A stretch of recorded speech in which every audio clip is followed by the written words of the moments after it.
Samahani. Dada yako leo namkuta, dada yako ni mchumba wangu.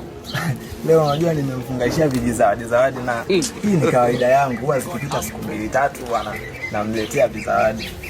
Ni kawaida yangu. Kama yuko naomba basi unistulie. Mimi ni mchumba wako? Ni mchumba wangu. Ile muda sio mrefu ameondoka na mchumba wake mwenye gari la njano. Na hata hivyo mara nyingi huwa wanatoka wote weekend. Na huyo bwana wake hata kwenye familia tunamjua. Mbona ghafla? Kwanza ondoka. Ukiendelea kukaa hapa nitakuitia mbwa. Siku 2 baadaye. Sio mwana. Mbona kama unaniweza. Uko ni kuvuka mipaka. Oh my God.